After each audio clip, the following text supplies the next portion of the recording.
ရင်ဟိုလွန်ခဲ့တဲ့16နှစ်ကလေးอ่ะဗောနော်ဒီတာမန်ဗောနော်တာမန်မိုက်ခရိုစကုပ်နဲ့သူကအရင်ဆုံးရိုက်တဲ့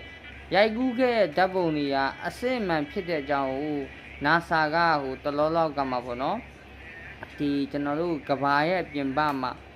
စัจ java မှာဗောနော်ဒါတကယ်ဟိုဟာဒီအခုဒီဟာကိုတွေးရှိခဲ့ဗောနော်ဒီပြောမယ်ဆိုရင်တာနာဇီရီပထဝီပုံစံမျိုးဗောနော်ဒါရီကဟိုဗုဒ္ဓမြတ်စွာဟောကြားခဲ့တဲ့ဟောဗောနော်အထုပ်ဝတ္တိလားတောင်းမို့လူတွေမဖူးနိုင်တဲ့လုံးဝဖူးတွေ့ခွင့်မရနိုင်တဲ့ဇီရီလို့တော့ဒါဆက်ရှိရတို့ပေမဲ့ဒါဟာနောက်ပွင့်တော်မူမဲ့ဟိုအတွက်ကိုကြိုတင်ပြီးတော့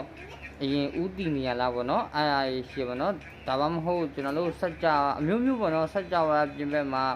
ကျွန်တော်ဗုဒ္ဓဘာသာကိုကိုးကွယ်ပြီးတော့အလွန်မှဟိုတကူဖုံးတကူအာနုဝါကြီးမားဗောနော်ဇီဒီပထိုးကြီးများဖြစ်နိုင်မလားဗောနော်ဒါကျွန်တော်လူပြောများရဲ့ဥစ္စာလေးကိုကျွန်တော် really ပြန်ပြီးမျှဝေပေးလိုက်တာဗောနော်အားလုံးကိုကျေးဇူးတင်ပါတယ်လို့နော်ဒါမျိုးလေးကိုလည်းအဆက်မပြတ်ကျွန်တော်ပြန်ပြီးတင်ပေးပါတော့မယ်လို့နော်ကျွန်တော်ရဲ့ဗီဒီယိုလေးကို like and share လေးလုပ်ပေးကြပါအောင်လို့နော်အားလုံးမင်္ဂလာပါနော်